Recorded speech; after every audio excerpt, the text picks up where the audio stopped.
황후 자리를 놓고 치열한 권력 다툼이 일어나는 가운데 사랑과 진실이 얽힌 이야기 지금부터 시작합니다. 산세가 우아하고 공기 좋은 산속 암자에 후궁이었던 미진은 홀로 병마와 싸우고 있었습니다. 궁궐에서 쫓겨난 지도 어언 4년이 지나갈 무렵 드디어 큰 스님의 지극정성으로 병세가 호전되고 나니 미진이 갖고 있던 여색이 점점 빛을 발휘하게 되었지요. 병이 호전되었다 해도 막상 갈 곳도 마땅치 않은 미진은 암자 생활에 지루함을 느끼게 되었고 마음속 허전함은 여전히 그녀의 삶에 어울리지 않은 것이었기에 그동안 병마로 억눌러 있던 욕망이 슬금슬금 피어오르기 시작하면서 누구를 유혹할까? 산사에서 불공을 드리는 스님들을 한 명 한 명 눈여겨보기 시작하였습니다. 그러던 중 미진은 절의 젊은 스님 서운을 만났습니다. 서운 스님은 평소 절의 스님들처럼 조용하고 소박한 옷차림을 하고 있었지만 서운의 몸에서 풍기는 기운은 절대 평범하지 않았습니다. 그의 강한 눈빛과 수해 속에 감추어진 근육질 몸매는 미진의 감각을 자극하기에 충분했으니까요. 서운 스님으로 찍은 미진은 서운 스님에게 작업이 들어갔답니다. 스님, 이렇게 산속 깊은 곳에서만 지내시다 보면 너무 적적하지 않나요? 저는 너무 적적해서 그 외로움을 함께 나눌 분이 있었으면 좋겠는데 서운 스님이라면 저의 이 고독하고 외로운 마음을 충분히 채워주실 수 있을 것 같은데 스님 어떠세요? 저와 차 한잔 하실 수 있으신가요? 미진은 서운에게 다가가며 야릇한 눈빛을 던졌습니다. 병세가 호전되어 꽃단장하게 된 미진의 아름다움은 스님들의 발걸음을 멈추고 그녀를 다시 한번 쳐다볼 정도였지요. 그런 미진의 미모에 서운 스님도 예외는 아니었습니다. 소승이 차를 준비하겠습니다. 작년에 만든 둥글레 차가 진한 향을 내어 구수하니 좋더군요. 스님과 차를 마시니 외로웠던 마음이 눈 녹듯이 녹아내리는 것 같습니다. 그런데 마음만 충족이 된다고 외로움이 다 해결되는 것이 아니니 어떻게 하면 좋겠습니까, 스님? 미진은 야릇한 눈빛과 콧소리로 스님을 바라보며 말했지요. 아직 불심이 깊지 않은 서운 스님은 그런 미진의 유혹에 마음이 흔들렸습니다. 어찌할 바를 몰라 머뭇머뭇하며 들고 있던 찻잔을 떨구고 말았지요. 기회는 이때다 싶은 미진은 냅다 서운 스님에게 몸을 던졌지요. 그리하여 두 사람은 빈 불땅만 있으면 욕정을 참지 못해 서로의 갈망을 채우게 되었습니다. 그렇게 시간이 흐르며 두 사람의 사랑이 익어갈 즈음 미진의 어머니가 절을 방문하게 되었고 그 순간 두 사람이 불당에서 뒤엉켜 있는 모습을 보고야 말았지요. 그 광경을 본 미진 어머니는 고개를 설레설레 흔들며 재벌업계를 못 준다더니 불공 들이는 스님도 꼬여내는구나. 라며 불당의 문을 쾅 닫아버렸습니다. 이렇듯 미진의 욕정은 끊임없이 채워져야 하는 여인이었지요. 미진이 절로 들어가 병을 치료하게 된 사연은 이랬답니다. 시간은 5년 전으로 돌아가게 되지요. 고려의 혼란스러운 정치적 소용돌이 속에서 고종은 몽골의 끊임없는 침공에 맞서면서도 내부의 무신 정권과 권력 다툼으로 인해 큰 어려움을 겪고 있었습니다. 문성 태왕태후는 이러한 혼란 속에서 왕권의 중심에 서기 위해 자신의 두 조카를 왕의 후궁으로 들이기로 결심했지요. 이 조카들은 서로 다른 성격과 매력을 지녔지만 각각 나름의 방식으로 태왕태후의 야심에 부합하는 인물들이었습니다. 큰 조카 미진은 눈에 띄는 미모를 자랑했어요. 긴 흑발과 도드라진 이목구비, 화사한 피부는 누구든 한 번 보면 잊을 수 없는 인상을 남겼지요. 그러나 그녀는 외모와는 달리 말과 행동이 거칠고 생각이 짧았습니다. 남색을 밝히는 성향으로 문제를 일으키곤 했지만 태왕태후는 그녀의 외모가 왕의 관심을 끌만하다고 판단하였지요. 반면 배가 다른 이복동생 미수는 조용하고 내향적인 성격을 지녔습니다.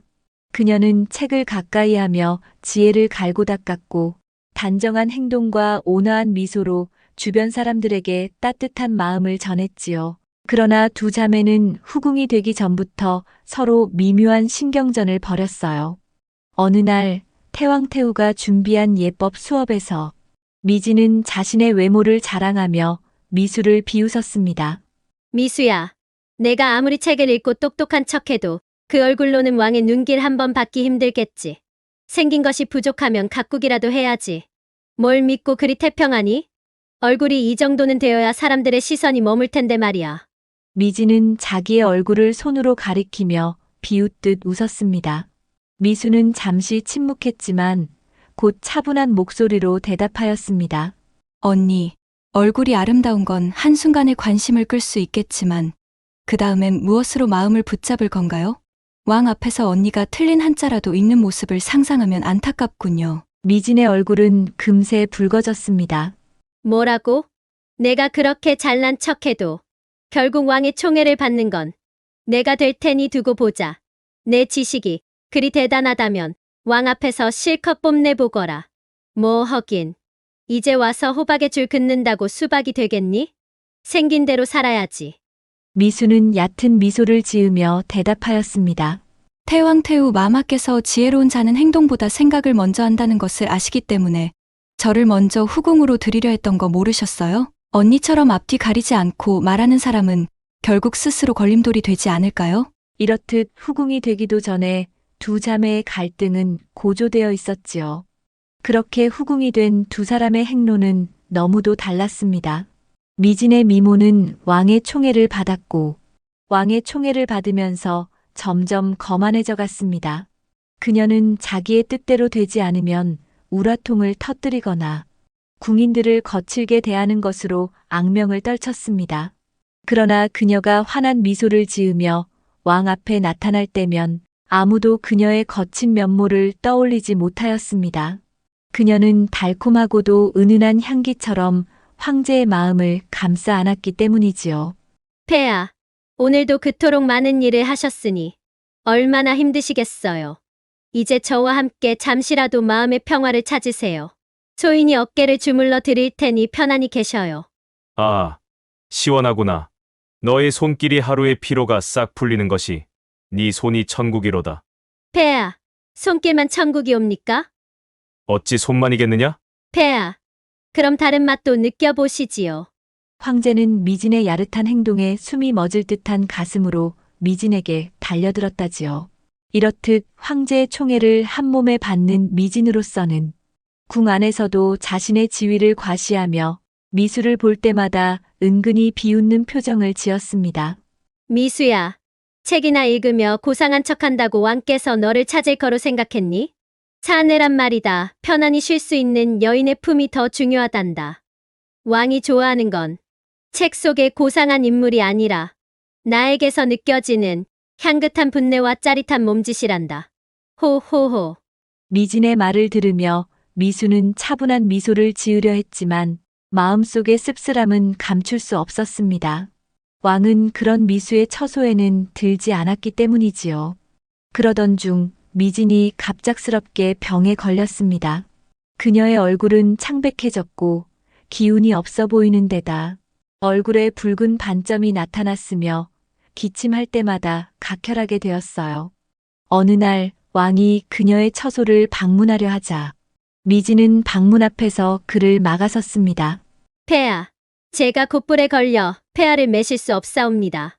곧불이 폐하께 옮길까 염려됩니다.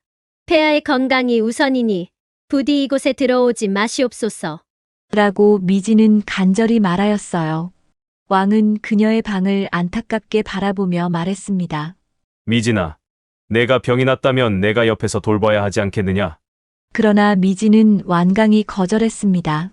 폐하, 소인으로 인하여 폐하의 건강을 해친다면 그 죄를 어찌 감당할 수가 있겠습니까? 부디 원하옵건대 소인의 병이 나으면 폐하를 찾아갈 것이니 조금만 기다려 주시어요. 왕은 결국 그녀의 뜻을 받아들이고 돌아섰으나 대신 미수의 처소로 향했습니다. 왕은 미수를 보자마자 명령했습니다. 내 언니가 곧불이 났으니 내가 가서 돌봐주어라. 미수는 왕의 처소 방문에 기뻐했으나 그 이유가 언니를 돌봐주라는 부탁임을 알게 되자 실망감이 컸습니다. 그러나 왕의 명을 거스를 수 없었기에 고개를 숙이며 대답했지요. 알겠습니다, 폐하. 미진의 처소에 도착한 미수는 언니의 상태를 보고 깜짝 놀랐습니다. 언니, 이게 대체 어찌 된 일이에요? 이건 단순한 감기가 아니잖아요? 미진은 힘겹게 미소를 지으며 말했습니다. 미수야, 제발 아무에게도 말하지 말아줘. 특히 폐하께는 이 병이 알려지면 나의 자리가 위태로워질 거야. 부탁이다, 미수야. 미수는 잠시 망설였지만 이 상황을 혼자 감당할 수 없다고 판단했습니다. 결국 그녀는 태왕태후를 찾아가 언니의 병세를 알렸습니다. 태왕태후 마마, 미진 언니의 병이 심상치 않습니다. 얼굴에 붉은 반점이 나고 각혈까지 하고 있습니다. 제가 보기엔 단순한 감기가 아닌 듯합니다. 태왕태후는 이 말을 듣고 크게 경노하며 미진을 처소로 불러냈습니다. 미진아, 너는 왕의 후궁으로서 폐하의 건강을 우선으로 생각해야 할 자리이거늘 어디서 병을 속이고 폐하를 위태롭게 하려는 수작을 부리고 있는 것이냐? 태왕태후의 목소리는 궁궐이 쩌렁거리게 울려 퍼졌습니다. 미진은 바닥에 엎드린 채 간절히 호소했습니다. 태왕태후 마마, 이는 잠시 지나갈 병일 뿐입니다. 제가 잘 회복하겠사오니 부디 폐하께 이 사실을 알리지 말아 주시옵소서. 그러나 태왕태후는 차갑게 대답했습니다. 잠시 지나갈 병이라니 어찌 감히 거짓을 입에 올리는가? 너의 병으로 인하여 폐하까지 위태롭게 될 수 있다는 것을 어찌 모르느냐?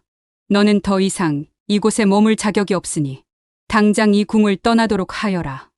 이 소식을 들은 왕은 태왕태후의 결단에 반대하며 말했습니다. 태왕태후 마마, 미진의 병을 고치기 위해 최선의 노력을 기울여야 합니다. 그녀를 이렇게 내치실 수는 없습니다. 그러나 태왕태후는 단호히 말했습니다. 폐하, 의원의 손길로 이 병이 나을 것으로 생각하십니까? 그녀의 병세를 보면 그리 간단한 것이 아니옵니다. 이 병이 폐하께 옮기기라도 한다면 나라의 근본이 흔들릴 위험이 있습니다. 부디 저를 믿고 이 결정을 따르소서. 왕은 고심 끝에 태왕태후의 결정을 받아들였습니다. 미진은 태왕태후의 명령으로 궁에서 쫓겨나게 되었지요. 그녀는 눈물을 흘리며 마지막으로 처소를 돌아보며 말했습니다. 내가 꼭 다시 이곳으로 오고야 말 거야. 두고 보라지. 그녀는 이를 악물며 다시 올 것을 다짐하며 궁을 나가게 되었지요. 미수는 미진의 처소 앞에서 일부러 그녀를 기다리고 있었습니다. 미진이 다가오자 미수는 비웃는 듯한 표정을 지었습니다. 언니 일을 어쩐답니까? 그리도 고운 얼굴이 엉망이 되었는데 언니 신세까지 엉망이 되고 말았군요. 미진은 이를 악물며 말했습니다. 내가 고자질만 안 했어도 내가 이 지경까지 몰릴 일은 없었을 거야. 어디 두고 보자. 너도 언젠가는 같은 꼴을 당하게 될 거야. 미수는 가볍게 웃으며 대꾸했습니다. 언니, 이건 그저 인과응보일 뿐이에요. 그동안 언니가 얼마나 교만했는지 다들 알고 있지요. 이제 언니의 시대는 끝났다는 걸 빨리 깨달아야 할 거예요. 그리고 이제 다시 돌아올 생각 말고 어디서 치료나 잘 받으세요. 그녀는 미진을 조롱하듯 고개를 돌리며 한껏 웃음을 머금었지요. 미진은 분노에 떨며 미수를 노려보았습니다. 오늘의 이 치욕을 절대로 잊지 않겠다. 기필코 너를 내 발밑에 꿀릴 것이야. 그러나 미수는 콧방귀를 뀌며 미진을 뒤로 한 채 궁으로 돌아섰습니다. 그리하여 미진은 산속 암자로 병을 치료하러 들어가게 되었던 것이었습니다. 한편 미진이 궁에서 쫓겨난 몇 개월 후 궁궐에 깊숙한 곳, 태왕태후는 병마에 시달리며 마지막 순간을 맞이하고 있었습니다. 왕은 병문안을 위해 그녀의 침소를 찾았고 태왕태후는 쇠약한 목소리로 유언을 남겼습니다. 폐하, 저에게 시간이 얼마 남지 않았습니다. 제가 눈을 감기 전 한 가지 부탁을 드리고 싶습니다. 제 조카 미수를 황후로 맞아 주십시오. 그녀는 지혜와 품격을 모두 갖춘 여인이니 폐하를 보필하고 나라를 든든히 지키는데 손색이 없을 것입니다. 그리하여 태왕태후의 서거 후 미수는 화려한 의식 속에서 황후로 책봉되었습니다. 드디어 황후가 된 미수는 기쁨과 승리로 가슴이 벅차 올랐습니다. 폐하, 이제부터는 이 나라를 진정으로 이끄시는 폐하의 노고에 손색이 없는 황후가 될 것이며 이 자리를 통해 사람들의 삶을 변화시키고 나라를 위해 폐하를 보필하는데 최선을 다하겠습니다. 왕은 그녀의 결의를 듣고 고개를 끄덕이며 대답했습니다. 황후, 앞으로 황후가 가진 지혜로 나를 잘 보필해 주길 바라오. 왕은 즉위 이후 국경 분쟁과 외세의 위협에 시달렸으며 전쟁에 출전해야 하는 일이 잦았습니다. 그때마다 미수 황후는 궁궐을 지키고 내정을 돌보며 나라의 안정을 유지하는 중요한 역할을 맡았습니다. 미수 황후는 궁궐 내의 신료들과 하인들을 철저히 관리하며 혼란이 없도록 했습니다. 폐하께서 계시지 않아도 궁의 질서는 안전하게 잘 지킬 것이니 안심하십시오. 전쟁으로 고통받는 백성들에게 식량과 의료 지원을 제공하며 민심을 안정시켰습니다. 궁궐에 곡식 창고를 열어 굶주리는 백성들에게 나누어 주십시오. 폐하께서 돌아오셨을 때 이 나라가 더 강해질 수 있도록 힘을 모아야 합니다. 왕이 전쟁을 마치고 돌아올 때마다 그는 미수왕후가 궁과 나라를 안정적으로 지키고 있었다는 사실에 깊은 감사를 느꼈습니다. 황후, 그대 덕분에 나는 전쟁에만 집중할 수 있었소. 그대는 단순히 내 황후가 아니라 이 나라를 함께 이끄는 동지요. 미수왕후는 겸손하게 대답했습니다. 폐하, 저는 나라와 폐하를 위해 제가 할 수 있는 일을 했을 뿐입니다. 함께 이 나라를 지키는 것이 저희 역할이 아니겠습니까? 이들의 관계는 단순히 부부를 넘어 서로를 진정으로 이해하고 신뢰하는 동반자로 발전했습니다. 그렇게 전쟁과 궁궐의 평화 속에서 5년의 세월이 흐르게 되었습니다. 하지만 고종의 마음속에는 아직도 미진을 잊지 못하고 미진을 다시 궁으로 불러들이기 위해 그의 어머니에게 연통을 넣었고 그리하여 미진 어머니는 미진이 있는 절로 향하여 그 광경을 보게 되었던 것이지요. 그리고 미진은 궁으로 돌아오게 되었던 것입니다. 그녀는 여전히 우아하고 당당한 모습으로 왕 앞에 무릎을 꿇고 말했습니다. 폐하, 이렇게 다시 뵙게 되어 영광입니다. 저를 잊지 않고 다시 궁으로 불러주셔서 감사합니다. 왕은 그녀를 일으키며 따뜻한 미소로 말했습니다. 미진, 그동안 얼마나 고생이 많았소. 이제 몸이 건강해졌으니 과인 옆에서 편히 지내시오. 미수는 이 장면을 조용히 지켜보며 속으로 심한 질투를 느꼈습니다. 하지만 온화한 표정을 잃지 않고 말했지요. 언니, 이렇게 궁궐에 다시 들어왔으니 앞으로는 더욱 무례하지 않게 처신을 잘해야 할 것이오. 미진은 미수의 말에 발끈하여 말하였지요. 무례하지 않게 처신해야 한다고? 내가 그대보다 더 잘 알지 않겠소? 미진은 반말로 퉁명스럽게 응수했지요. 미수는 불쾌함을 보이며 말을 하였어요. 언니, 나는 황후가 되었소. 앞으로 얘를 갖추어 말해야 할 것이요. 미수는 그제야 목소리를 높여 미진을 견제하려 했지요. 미진이 후궁으로 복귀한 이후 궁궐의 분위기가 점차 미묘하게 변해가는 것을 느꼈습니다. 왕의 관심이 점차 미진에게 쏠리기 시작했고 이를 기회로 삼아 미진은 더 큰 야망을 품기 시작했습니다. 그녀의 목표는 단 하나, 황후 미수를 몰아내고 자신이 그 자리를 차지하는 것이었습니다. 미진은 처음에는 미수를 직접적으로 공격할 수 없다는 사실을 잘 알고 있었기에 신중히 계획을 세우기 시작했습니다. 황제가 전쟁터에 나간 틈을 이용해 황후를 몰아낼 계략을 세우게 되었지요. 그녀는 시녀에게 미수의 서체를 모방해 가짜 서신을 작성하게 했습니다. 서신의 내용은 충격적이었습니다. 미수가 외부 세력과 결탁하여 왕이 전쟁터에서 돌아오는 길에 왕을 제거하려 한다는 내용이 담겨 있었지요. 미진은 서신을 전쟁터에 있는 왕에게 전달하였습니다. 서신에는 황후 미수가 외부 세력과 결탁하여 왕을 처단하려 한다는 음모가 상세히 적혀 있었습니다. 왕은 미수를 깊이 신뢰했지만 서신의 내용은 그를 혼란스럽게 만들었고 의심을 품기 시작했습니다. 미수 황후가 정말 이런 일을 꾸밀 리가 없을 텐데. 그러나 서신의 내용이 이렇게 분명하다면 어떻게 의심하지 않을 수 있단 말인가? 이 내용이 사실이라면 왕이 전쟁을 마치고 돌아가는 길이 위험했으므로 왕은 전쟁하던 중에 조용히 궁으로 돌아왔습니다.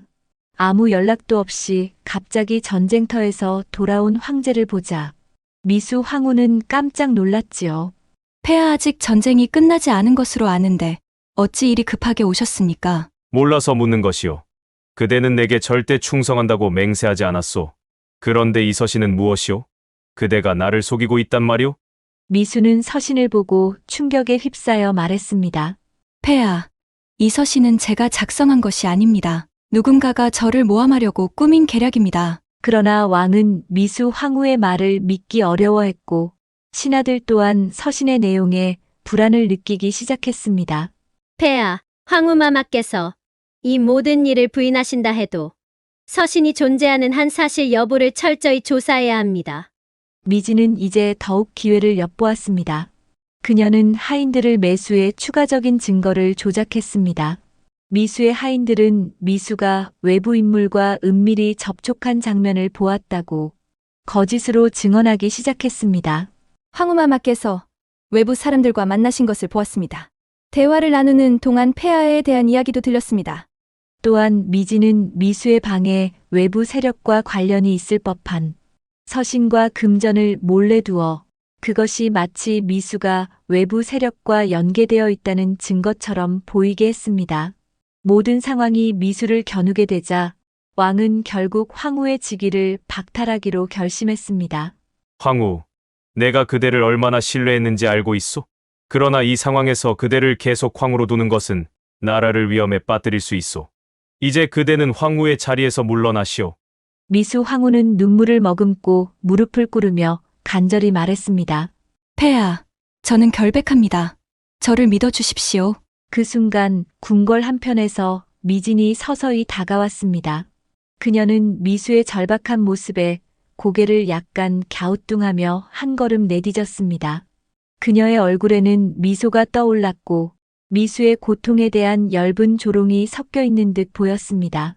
미진은 부드러운 목소리로 말을 이었습니다. 폐하, 제가 감히 말하건대 황후가 정말 무고하다면 이렇게까지 처절히 눈물을 흘릴 이유가 있겠습니까? 물론 저도 황후마마의 충성을 의심하고 싶지는 않았습니다. 하지만 이렇게 명백한 증거들이 속속들이 드러나고 있는 상황에서 어떻게 더 이상 믿을 수 있을까요? 미진은 살짝 미소를 지으며 한 걸음 더 가까이 다가갔습니다. 황후마마, 아니 땐 굴뚝에 연기가 나겠습니까? 더구나 증거들이 이렇게 명백히 있는데 어떻게 사실을 숨기려 하시는지요? 하늘도 그 진실을 드러내기 위해 이처럼 큰 징조를 보내는 것이 아닐까요? 미수의 얼굴이 새하얗게 질렸습니다. 미진은 이때다 싶어 기름을 더 부었지요. 폐하, 황후마마의 그 강한 충성과 정직함이 과연 진짜였는지 한 번쯤 다시 생각해 보시는 것이 좋을 것 같습니다. 폐하께서 전쟁터에 가셨을 때 황후의 통치 능력은 야심을 품지 않고서야 어찌 그리 통치를 잘하실 수 있겠습니까? 이 상황에서는 너무 많은 의심이 가득한 것 같습니다. 그렇게 미진은 불난집에 부채질하며 마치 미수의 편을 드는 듯이 보였지만 사실은 왕의 신뢰를 더욱 흔들기 위해 교묘하게 상황을 조종하고 있었습니다. 결국 왕이 미수를 몰아내는 결정을 내리도록 이끌었습니다. 그녀는 황후의 관을 내려놓고 궁궐에서 쫓겨나게 되었지요. 그리하여 미진은 곧 황후의 자리에 오르게 되었습니다. 그녀가 황후가 된 후 궁궐은 완전히 재편되었고 모든 권력이 그녀의 손아귀에 있게 되었지요. 황후가 된 미진은 처음에는 궁궐과 나라를 통솔하며 책임을 다하려 했습니다. 그러나 시간이 지나면서 권력의 정점에 선 미진은 점점 타락의 길로 들어섰습니다. 왕이 국경 분쟁으로 인해 전쟁에 출정하며 자주 궁을 비우자 미진의 욕망은 더욱 왜곡되기 시작했습니다. 권력의 공허함 속에서 그녀는 점차 자신을 잃어갔습니다. 궁궐 내에서 가장 믿음직한 환관으로 평가받던 풍제는 미진의 신임을 얻고 있었지요. 그는 머리가 비상하고 궁궐의 권력 구조를 이해하며 미진에게 필요한 모든 정보를 제공하는 역할을 하였습니다. 황후마마, 황제께서 안 계시니 황후마마께서 정사를 돌보느라 많이 힘드시지요? 오늘 올라온 장기들은 초인이 모두 잘 살펴보았습니다. 특별히 지시할 것은 없사오니 오늘은 푹 쉬셔도 될 듯합니다. 미진은 점차 풍제의 능력을 높이 평가하며 그를 신뢰하기 시작했습니다. 풍재야, 너만큼 믿음직한 사람이 없구나. 네가 내 옆에 있어. 아주 든든하구나. 풍제는 미진 황후의 신임을 얻으며 그녀 곁에서 더 많은 권한을 부여받기 시작했습니다. 왕의 부재가 길어지자 미진은 점점 외로움과 욕망에 사로잡혔습니다.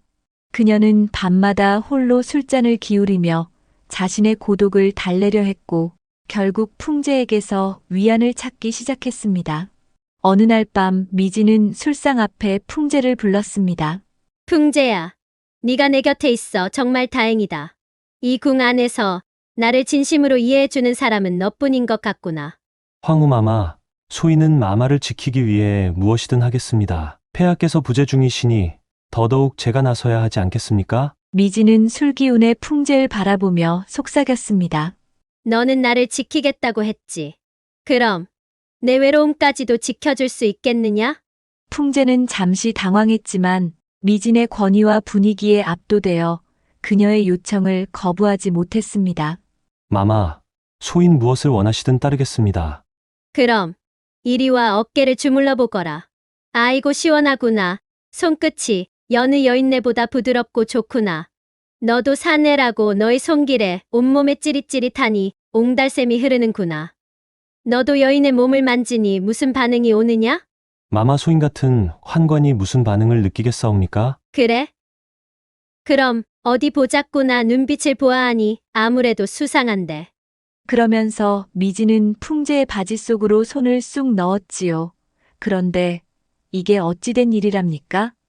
풍제의 그것은 부풀대로 부풀어 미진을 깜짝 놀라게 하였다지요. 그날 밤 미진과 풍제는 궁궐 내 금기된 관계를 시작했습니다.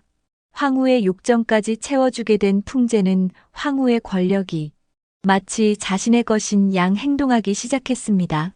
그는 점차 그 권력을 이용해 자신의 입지를 강화하며 왕국의 흐름을 조종하려는 야망을 숨기지 않았답니다. 미진은 그에게 더 많은 권한을 부여하며 그를 환관 이상의 위치로 끌어올렸습니다. 너는 단순히 내 곁에 있는 하인이 아니라 황제가 없는 동안 내 곁에서 내 사내가 되어주거라. 그렇게 두 사람의 관계는 깊어 질대로 깊어졌지요. 왕이 전쟁에서 승리하고 궁으로 돌아왔을 때 그는 궁궐의 분위기가 어딘가 이상하다는 것을 느꼈습니다. 황후, 그대는 내가 없는 동안 궁을 지키느라 고생 많이 하였소. 폐하, 고생이라니요. 전쟁터에서 고생하시는 폐하의 노고에 비하면 소인은 아무것도 아니옵니다. 그러나 왕은 하인들과 신하들의 미묘한 태도, 그리고 환관 풍제에게 집중된 권한에 대한 불만을 감지했습니다. 그는 신뢰하는 신하에게 조용히 명령했습니다. 궁 안에서 어떤 일이 벌어지고 있는지 철저히 조사하라.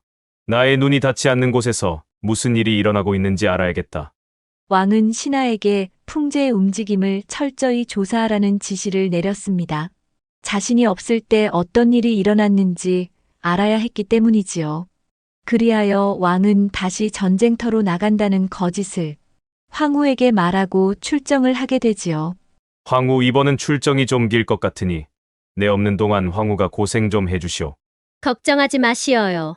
폐하께서 안 계시는 동안 궁을 잘 지키고 있겠사오니 무사히 잘 다녀오시기를 바랍니다. 황후가 그렇게 안심하는 동안 왕은 철저히 계획한 대로 다시 한번 궁궐의 상황을 살펴보기 위해 숨어들었습니다. 왕은 궁궐 내에 비밀 통로를 이용해 몰래 들어와 몸을 숨기고 있었고 궁궐 안의 일이 어떻게 돌아가는지 직접 목격하기로 했습니다. 밤이 깊어졌고 왕은 궁궐 안의 어둠 속에서 황후의 방을 향해 몰래 다가갔습니다.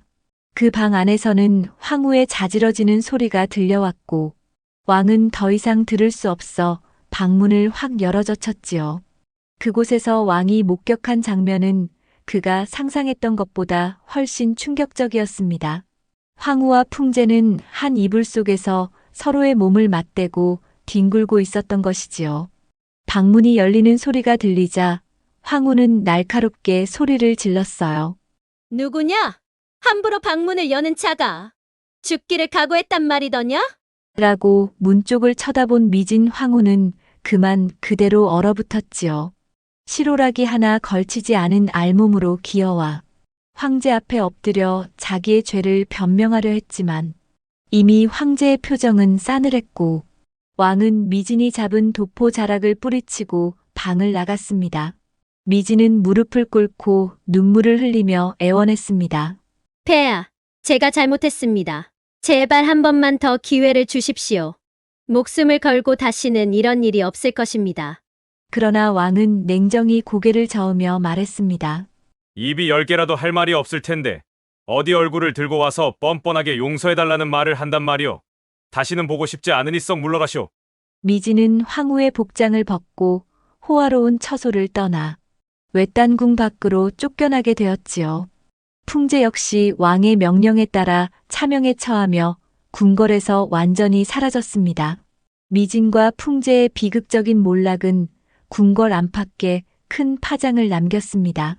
미진의 계략이 드러난 후 궁궐 내에서는 미수의 명예를 회복하려는 움직임이 일기 시작했습니다. 미진이 만든 거짓된 증거와 모함으로 인해 미수가 억울하게 황후의 자리에서 쫓겨났다는 사실이 밝혀졌습니다. 신하들은 황제에게 미수의 복귀를 건의하며 그녀가 과거 황후로서 궁을 잘 다스렸다는 점을 강조했습니다. 폐하, 황후의 자리가 비었습니다. 과거 황후로서 훌륭히 궁을 다스리셨던 미수 마마를 다시 복귀시키는 것이 어떻겠습니까? 한 신하가 조심스럽게 말했어요. 왕은 잠시 고개를 숙이고 깊은 생각에 잠긴 후 고요히 입을 열었습니다. 미수왕후는 한 번도 나를 배신하지 않았지.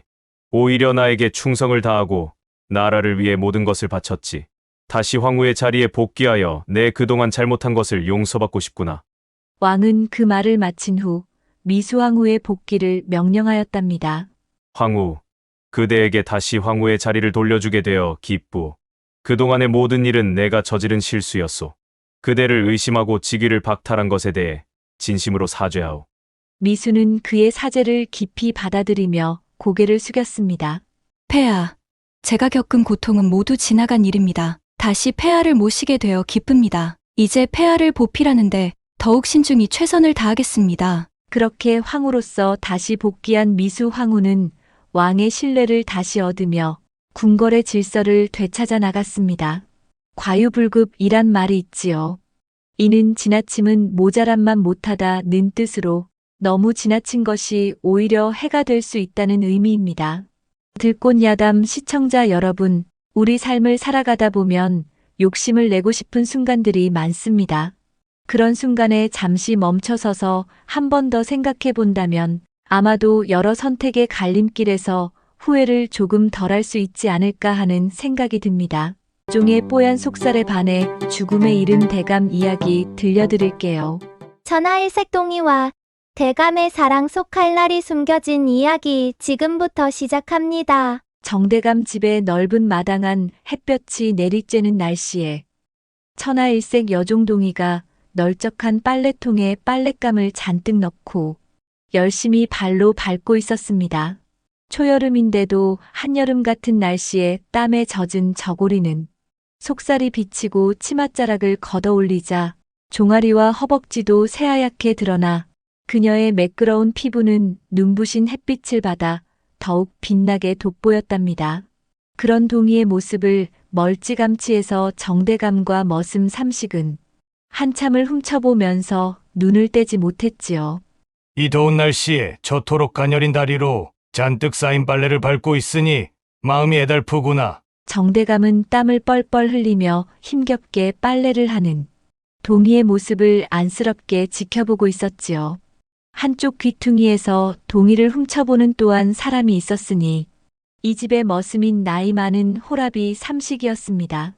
그는 입을 해벌쭉 벌리고는 하늘에서 내려온 천사처럼 곱구나 라며 넋을 놓고 보고 있었지요. 동이의 미모에 흠뻑 빠진 두 사람은 입에서 침이 흘러내려도 모를 정도로 동이의 빨래하는 모습에 넋을 잃고 쳐다보고 있었지요. 그런데 그때 동이가 그만 중심을 잃고 넘어지려 하자 두 사람은 급하게 동희에게로 뛰어갔지요. 민첩한 정대감이 먼저 도착하였던 것이지요. 동희야, 큰일 날 뻔했구나. 정대감의 손길은 어느새 동희의 허리를 받쳤고 넘어지려는 동희는 살포시 그의 가슴에 안게 되었지요. 그의 품에 안긴 동희는 정대감과 눈이 마주치자 수줍음에 얼굴이 붉게 물들었습니다. 정대감은 그녀를 품에 안고 안도의 한숨을 내쉬었습니다. 괜찮으냐? 많이 놀랐겠구나. 이렇게 가날프고 어린 내가 너무 힘든 일을 하고 있구나. 정대감은 걱정스러운 눈빛으로 동희를 바라보며 말했지요. 정대감의 품에 안기게 된 동희는 얼굴이 붉어지며 수줍은 듯 마주친 눈을 내려 깔았습니다.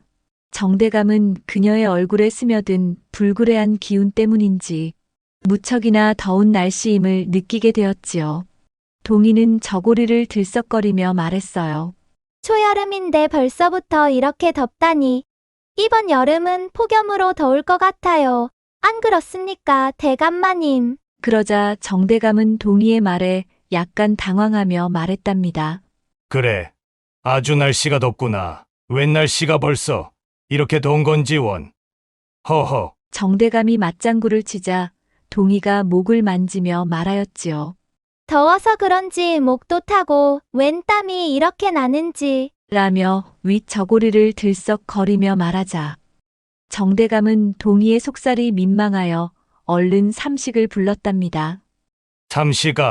삼식이 어디 있느냐? 예, 대감마님. 얼른 가서 시원한 물 한 사발 떠오너라. 알겠습니다. 대감마님 여기 있사옵니다. 동희야, 이 시원한 물을 마시며 저기 앉아서 좀 쉬고 있거라. 삼시가, 내가 동희를 대신하여 이 빨래를 하거라. 힘은 두었다 뭐 하겠느냐? 동희야, 너는 그늘에 앉아서 시원한 물을 마시며 잠시 쉬고 있거라. 땀에 옷이 흠뻑 젖었구나. 그리하여 동희와 정대감은 마루에 걸터 앉아 쉬면서 삼식이 빨래하는 모습을 지켜보며 서로 가끔 눈을 마주치곤 묘한 눈빛을 교환했지요. 그날 이후로 정대감은 동희의 작은 행동 하나하나에 신경을 쓰기 시작했답니다.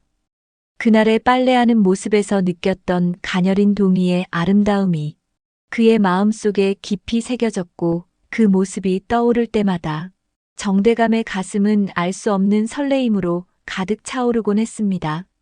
하루는 동희가 물을 기르려고 커다란 항아리를 머리에 이고 마당으로 들어섰을 때 정대감은 조용히 동희의 뒤를 따라가다가 갑자기 말하였어요. 너무 힘들지 않으냐? 정대감은 조용히 그녀에게 물었습니다.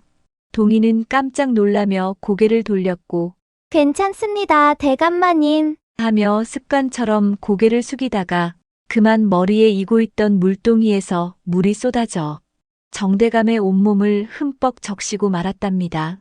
아이고, 대감마님. 이래 어쩐답니까요? 동희가 당황하며 물동이를 급히 내려놓았습니다. 얼굴이 새빨개지고 손으로 흠뻑 젖은 정대감의 옷을 털어주며 죄송하다는 말을 쏟아냈지요. 죄송합니다.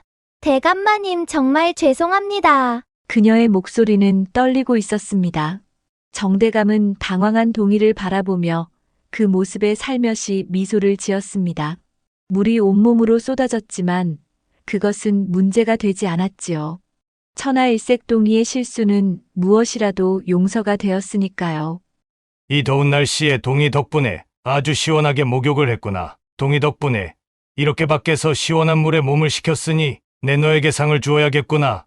허허. 동희는 그 말을 듣고 겨우 고개를 들며 여전히 당황스러운 표정으로 말했답니다.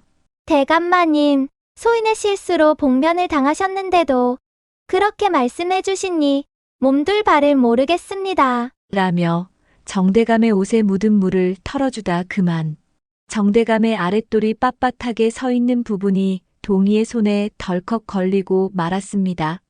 그 상황에 더욱 당황한 동희는 그만 몸을 가누지 못한 채 고개를 더욱 숙이고 경직된 채 서 있었지요. 갑작스럽게 예민한 부분이 건드려지자 정대감 역시 얼굴이 빨개지며 당황하여 말하였지요. 아이고 시원한 물세례를 받으니 그놈이 단단해졌나 보구나. 이를 어쩐다. 허허. 정대감의 능청스러운 말에 동희는 그만 얼굴을 붉히며 마당을 가로질러 순식간에 부엌으로 달려 들어갔지요. 그 모습을 보자 정대감의 마음은 더 설레고 가슴은 방망이질하였답니다. 그날 이후 두 사람 간에는 야릇한 분위기로 서로 마주칠 때마다 동희는 얼굴을 들지 못하고 그런 동희가 더욱 귀여워진 정대감은 헛기침을 크게 하며 자신의 마음을 크게 표현했지요. 그리고 며칠 후 어느 날 동희가 정대감의 방을 청소하고 있었는데 다른 날보다 조금 일찍 퇴청한 정대감은 동희가 엎드려 방을 닦는 모습을 보게 되었고 방망이질 해대는 가슴을 주체할 길이 없어 서성이며 동희를 여인으로 보고 있는 자기를 발견하게 되었지요. 정대감이 들어오자 동희는 벌떡 일어나며 말했습니다. 대감마님, 오늘은 일찍 오셨네요. 아직 청소하는 중이라 거의 끝나가니 얼른 하고 나가겠습니다. 아니다. 나는 개의치 말고 천천히 하거라. 정대감은 동희의 움직임을 지켜보며 서서히 다가갔습니다. 그녀가 엎드려 힘겹게 걸레질하는 뒷모습은 정대감을 더욱 짜릿하게 만들었습니다. 정대감은 오랜만에 느껴보는 설레이는 감정이 솟구치는 걸 숨길 수 없었습니다. 그리하여 정대감은 동희에게 고백을 하고 말았답니다. 동희야, 너를 보면 내가 어떻게 해야 할지 모르겠구나. 내가 힘든 일을 할 때는 안쓰러운 마음이 들고 내가 웃는 얼굴을 하면 내 마음도 기쁘고 가슴이 뛰면서 설레이는구나. 정대감의 말을 들은 동희는 수줍게 웃으며 고개를 숙였지요. 그 모습조차도 이뻐 죽는 정대감은 더 가까이 다가가며 동희의 손을 부드럽게 잡고 말했습니다. 내가 너를 내 여인으로 만들고 싶구나. 대감마님, 부끄럽사옵니다. 부끄러워할 것 없다. 이리 가까이 오거라. 한번 안아보자꾸나. 그리하여 정대감은 동희를 꼭 안아주었지요. 동희는 야릇한 미소를 지으며 그런 정대감의 품에 포근히 안겼답니다. 정대감은 잠시 그녀를 꼭 끌어안은 채 가벼운 농담을 덧붙였습니다. 내 몸이 너무 여리고 갸날프니 내 품에서 없어질 것 같아. 꼭 안고 있기가 두렵구나. 이를 어쩐담 내 가슴에서 방망이질하는 소리가 들리지 않느냐? 동희는 웃음을 터뜨리며 정대감의 능청스러움에 맞장구를 쳤답니다. 대감마님, 소인 가슴은 터질 것 같사옵니다. 그런데 대감의 퇴청 소식을 들은 안방마님이 사랑채로 들어오다가 사랑채 문 앞에서 동희와 정대감이 대화하는 소리를 우연히 듣게 되었지요. 안방마님은 가슴이 철렁 내려앉는 것도 잠시, 그녀의 마음에는 걷잡을 수 없이 불같은 화가 올라왔지요. 지금이라도 당장 들어가서 동희의 머리채를 잡고 싶었지만 대감 앞에서 채통을 지키기 위해 화를 눌러 크게 심호흡을 하고는 자신의 방으로 돌아와 동희를 어쩌면 좋을지 고민하기 시작했답니다. 그런데 날이 갈수록 정대감은 동희를 대놓고 예뻐하는 모습이 보였고 그런 대감의 표현에 동희도 즐기는 모습이 안방마님의 눈의 가시처럼 보였지요. 이대로 놔두었다가는 분명 무슨 사단이라도 날 것이 뻔하여 더는 참지 못하고 안방마님이 동희를 불렀습니다. 동희야, 내 방으로 들어오거라. 네, 마님. 동희, 내 인연 종년 주제에 대감 깨꼬리를 치다니 천한 신부는 어쩔 수 없구나. 감히 내 주제에 대감마님의 뭐라도 되는 줄 아는 게냐?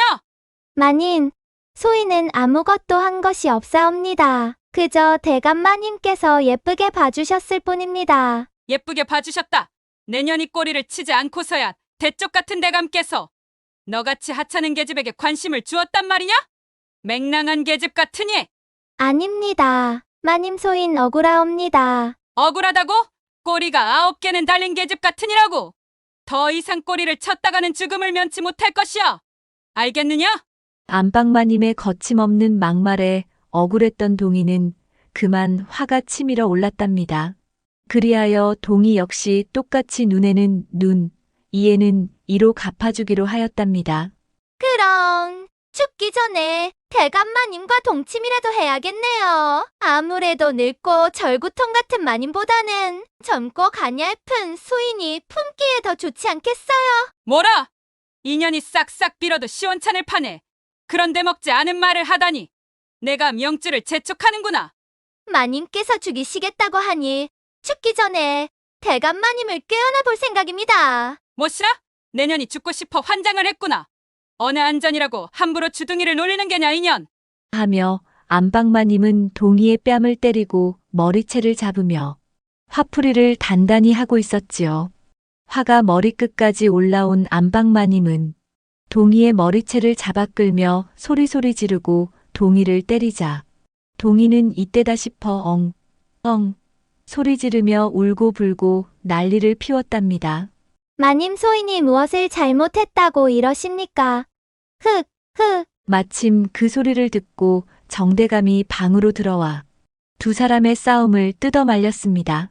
정대감이 들어오자 동희는 서럽다는 듯이 더욱 엉엉 울며 정대감의 마음을 더욱 쓰리고 아프게 하였습니다. 아니, 부인. 이 어찌 채통 없는 행동을 하시오. 아래 것들을 아량으로 다스려야지. 이런 채통 없는 행동을 하시면 체면이 뭐가 되겠소. 이 어린 것이 어딜 때릴 때가 있다고. 이리도 무참하게 매질을 한단 말이오. 부인이 이렇게 경우가 없고 독한 사람이었소. 정대감은 매질을 하는 안방마님을 손으로 잡으며 동희를 감싸 안고 막아섰습니다. 대감이 동희 편을 들어주자 안방마님은 더욱 화가 치밀어 올랐습니다. 안방마님은 숨을 쉴 수조차 없이 화가 치밀어 올라 분을 삭힐 수조차 없었지요. 인연이 하라는 일은 안 하고 대감 앞에서 꼴이나 치고 있으니 인연한테 홀려 대감께서 침을 질질 흘리며 여인네 꽁문이나 쳐다보고 있는 꼴이 하도 꼴불견이고 분하여 인연에게 훈계 좀 하였지요. 뭐가 잘못되었습니까? 대감. 부인 말을 삼가시오. 꽁무니를 쳐다보다니 부인 채통을 지키시오. 채통은 대감이 지키셔야 할 듯합니다. 어찌 집안에서 일하는 종년에게 눈길을 주신단 말씀입니까? 아래 것들 보기에 창피하여 집안의 체면이 말이 아닙니다. 대감은 더 이상 대꾸해봐야 부인의 심기만 더 건드릴 것으로 생각하여 동희를 데리고 방을 나가버렸지요. 그리하여 안방마님은 대감이 동희를 첩으로 들이기 전에 동희와 정대감 사이를 떼어놓기 위해 고민을 하기 시작했습니다. 그러다 좋은 생각이 난 듯 화색이 돌게 된 안방마님은 정대감이 있는 사랑채로 동희와 삼식이를 불러들였지요. 부인, 또 어인일이요. 긴히 상의 드릴 말씀이 있어서요. 동희와 삼식이의 혼인 문제입니다. 저는 더 이상 대감과 동희 사이를 두고 볼 수가 없어요. 대감께서 종년과 그렇고 그런 사이라고 소문이라도 날까 매우 걱정이 됩니다. 우리 가문에 해가 될까 걱정이 되어 잠이 안 옵니다. 그래서 삼식이와 동희를 혼인시켜 소문이 나지 않도록 하려고 합니다. 제 생각이 좋지 않습니까? 동희는 깜짝 놀라며 얼굴이 하얗게 질려갔습니다. 정대감 역시 어이없다는 표정으로 안방마님과 동희, 삼식이를 번갈아 쳐다보고 있었지요. 마님, 저와 삼식이는 동희가 말을 하려 하자 말을 잇기 전에 안방마님은 동희의 말을 끊어버렸습니다. 너의 생각은 중요하지 않으니 아무것도 말할 필요가 없다. 삼식이와 혼인하면 너와 대감마님의 관계가 정리되고 내가 보기에 그게 최선의 길이라는 생각이다. 대감마님도 내가 다른 사내의 아내가 되면 더 이상 관심을 두지 않고 단념을 하실 것이 아니냐? 부인, 아무리 그래도 동희는 아직 꽃다운 18세이고 삼식이는 내일 모레면 40이나 되는 호라비인데 어찌 두 사람을 혼인시킨단 말이오? 나이를 더 먹기 전에 맞는 혼처를 찾아서 혼인하는 것이 최선이 아니겠습니까? 천한 신분끼리 짝을 맺는 것은 당연한 일이고 우리 집에서 혼인을 맺을 수 있는 사람은 둘뿐이니 더 나이 먹기 전에 혼인을 시켜야겠습니다. 안방마님은 결연한 각오로 말을 하였습니다. 하지만 정대감은 말도 안 된다는 표정으로 말을 하였지요. 아니 돼요. 삼식이와 동희의 혼인은 있을 수 없소. 그럼 동희를 계속 옆에 끼고 있겠단 말씀이세요? 아래 것들 보기에 부끄럽지도 않으세요? 또 가문의 문중 어른들께는 어떡하겠습니까? 부끄러울 것 없소. 내 이 나이에 접실 한 명 둔다고 뭐 그리 흉이 된단 말이오. 뭐라고요? 접시를 드린다고요? 저는 도저히 용납할 수 없습니다. 저런 천한 계집을 접실로 드린다니요. 제 눈에 흙이 들어가는 한이 있어도 대감께서 접시를 드리는 꼴은 못 보겠습니다. 접시를 두신다면 소인이 이 집을 나가겠습니다. 알아서 하세요. 안방마님은 단단히 화난 목소리로 정대감에게 쏘아붙였습니다. 하지만 정대감은 동희에게 벌써 마음이 홀려 이성적 판단을 할 수 없을 정도로 마음을 빼앗긴 상태이니 안방마님이 아무리 질투와 시기를 한다 해도 돌이킬 수 없는 동희에 대한 깊은 사랑을 느끼고 있었답니다. 어떻게 하실 겁니까? 두 사람 혼인을 시키시겠습니까? 아니면 제가 이 집을 나갈까요? 정대감은 안방마님의 분노에 압박을 느끼면서도 내심 동희에 대한 마음을 여전히 확고히 하고 있었습니다. 그러나 안방마님의 강압적인 요구에 그는 깊은 갈등을 겪고 있었지요. 아니 돼요. 삼식이와 동희의 혼인은 있을 수 없소. 동희를 첩실로 드리겠소. 하지만 정대감은 단호하게 말했습니다. 안방마님은 치밀어 오르는 분노를 참지 못하고 더 이상 정대감을 바라보지 않았습니다. 그럼 제가 이 집을 떠나겠습니다.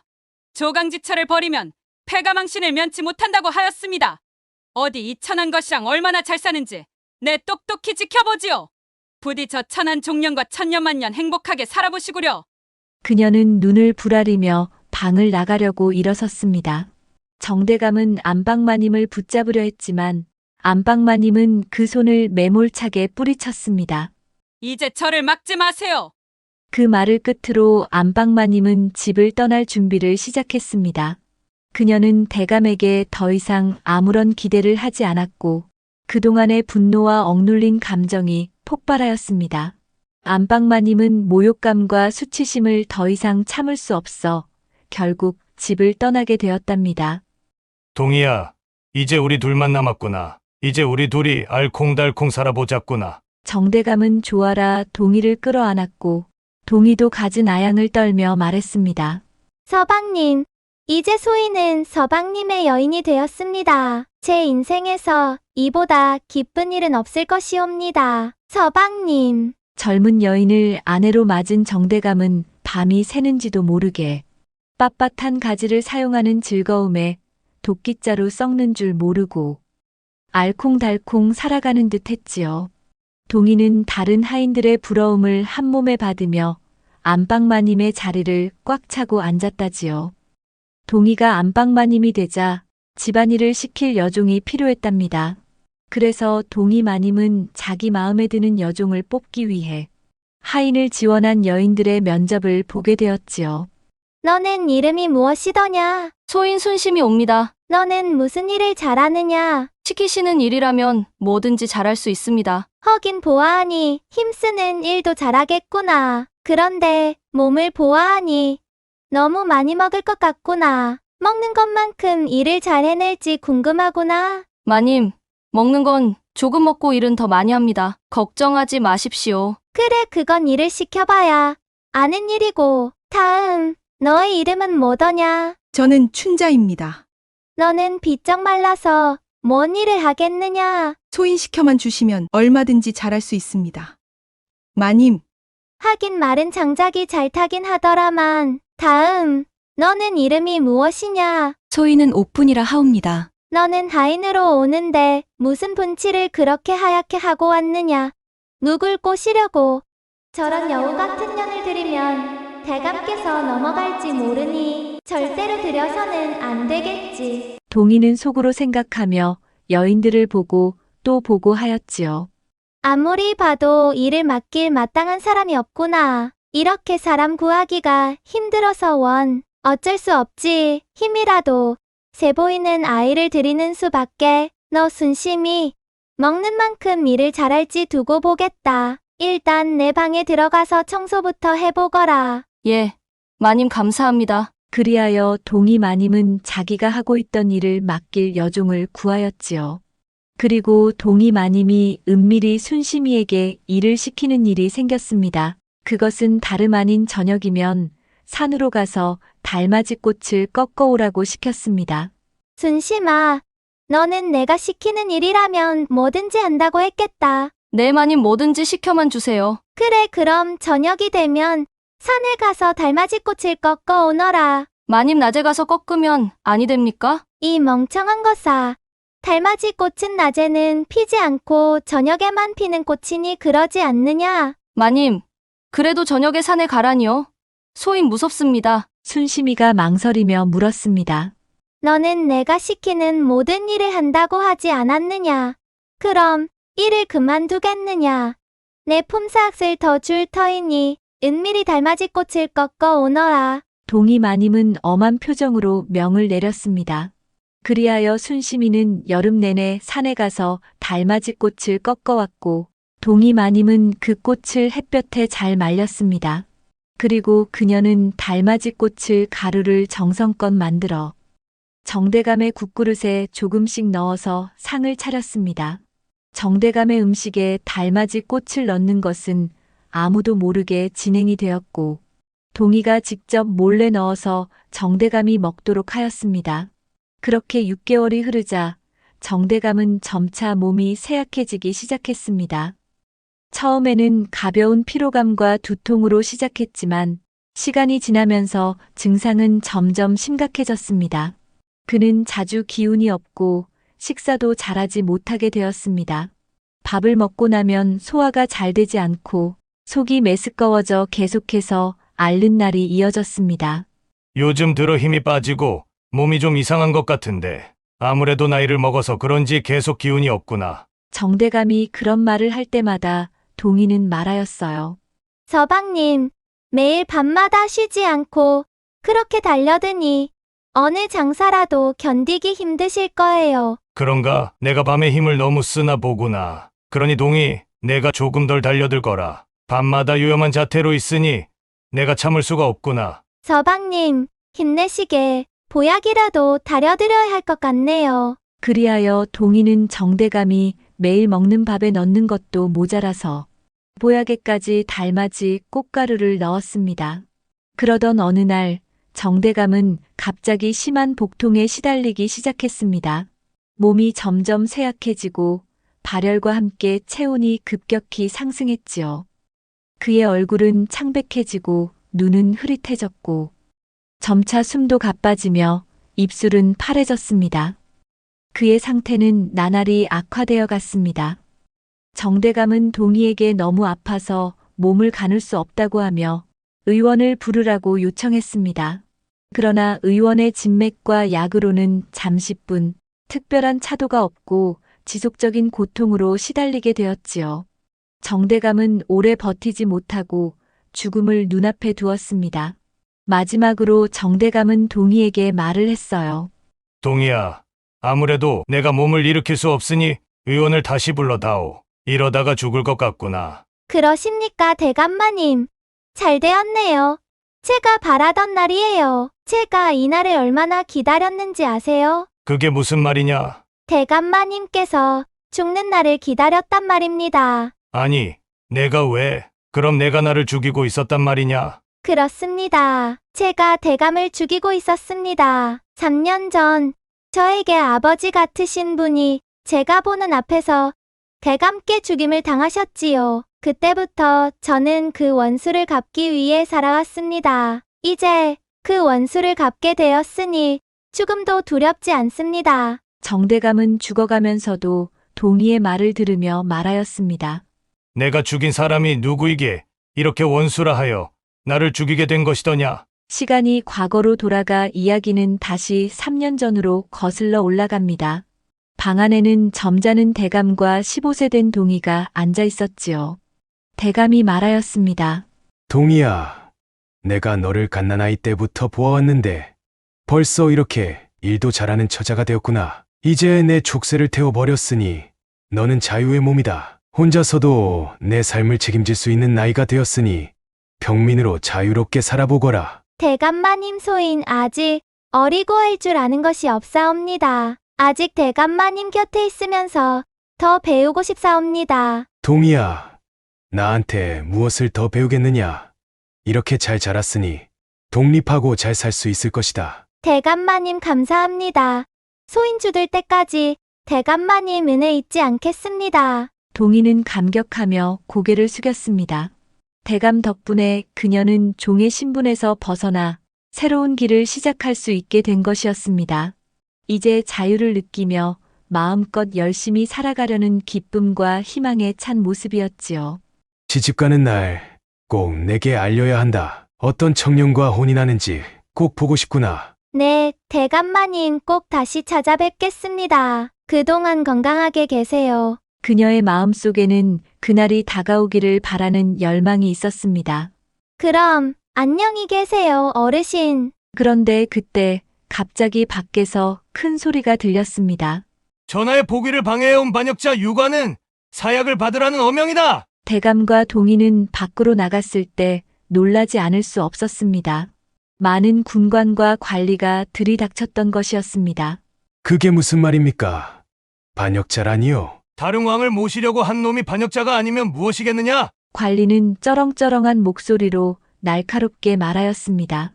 저놈에게 당장 사약을 내리거라. 사건의 전말은 이랬습니다. 명종이 어린 나이에 왕이 되자 어머니인 정순왕후와 그녀의 남동생이 사실상 권력을 잡고 있었고 그들의 반대편에 선 유관이 숙청의 대상으로 지목되었습니다. 바로 그 시점에 을사사화가 일어나게 되며 권력의 다툼 속에서 유관은 무참히 죽음을 맞게 되었습니다. 칼로 성한 자, 칼로 망한다. 그 말은 차가운 공기를 가르며 잔혹하게 메아리 쳤습니다. 그리고 사약을 받은 유관은 처참하게 죽임을 당하게 되었습니다. 그러자 관리가 말하였습니다. 유관의 노비들은 다 우리 집으로 데려가거라. 그때 왔던 관리가 바로 정대감이었습니다. 그리하여 동희가 정대감의 노비로 들어가게 되었던 것이었지요. 정대감은 고을의 현감으로 있으면서 재산이 많은 양반을 모함하여 처단하고 자신의 사유재산을 늘리는 데 급급하여 그때 유관도 정대감의 모함으로 사약을 받게 되는 억울한 상황에 있었던 것이었지요. 어르신의 원수는 제가 꼭 갚겠습니다. 동희는 속으로 다짐하며 말하였습니다. 노비의 신분에서 벗어난 상황이라 정대감 집에 노비로 들어가지 않아도 되는 상황이었지만 동희는 유관의 원수를 갚기 위하여 정대감 댁의 노비로 들어가게 되었고 그렇게 동희는 처음부터 계획을 세우게 되었답니다. 그녀의 목표는 명확했습니다. 복수를 하되 그 과정에서 자신이 원하는 자리를 차지해야 했습니다. 정대감의 눈에 들어 안방마님을 끌어내리고 안방의 자리를 차지하는 것이었습니다. 그리고 다음에는 정대감을 서서히 죽음으로 몰아가는 것이었지요. 이렇게 동희는 여러 해 동안 세운 치밀한 계획들을 하나씩 실행해 나갔습니다. 결국 동희는 정대감의 눈에 띄게 되었고 그녀의 계획에 따라 안방마님의 자리를 차지하게 되었지요. 그 모든 과정은 그녀가 한 걸음씩 준비한 복수의 밑그림에 맞춰 진행되었고 이제 그 마지막 순간이 다가왔습니다. 이 시간을 얼마나 기다렸는지 아십니까? 오늘이 오기까지 5년의 시간이 흘렀습니다. 당신이 제 앞에서 처절하게 죽어가는 모습을 제 눈으로 보기 위해 이 집에 들어오게 된 이유였던 것입니다. 내가 호랑이 새끼를 키웠구나. 그런 줄도 모르고 너에게 정성을 다 쏟았건만 복수를 하다니. 그렇게 정대감은 죽게 되었지요. 유관의 복수를 하기 위해 무려 5년간이나 적과 동침을 한 동희, 비록 잔인한 방법을 쓰긴 했지만 그래도 그녀의 약속과 충성심은 정말 놀랍다고 얘기할 수밖에 없습니다. 그 후 동희는 정대감 가족들의 심한 매질에 의해서 결국 죽음에 이르게 되었습니다. 그 소식을 전해 들은 유관의 가족들은 그녀의 충심을 높이 평가하여 그녀를 가족묘에 안치하기로 했습니다. 현재 안산에는 문하루씨 가족묘가 존재하는데요. 거기에는 동희의 주인인 유관의 무덤, 그리고 그 후손들, 그리고 동희의 무덤이 아직도 안장되어 있다고 합니다. 주인의 원수를 갚기 위해 자기를 희생한 동희의 삶이야말로 주인에게 의리와 충성을 다하는 마음으로 이 시대를 살아가는 우리에게 큰 교훈을 주는 이야기입니다. 들꽃야담 시청자 여러분, 이야기 재미있게 들으셨나요? 오늘 하루도 즐겁고 행복한 시간 되시기 바랍니다. 더 좋은 이야기로 찾아뵙도록 노력하겠습니다. 감사합니다.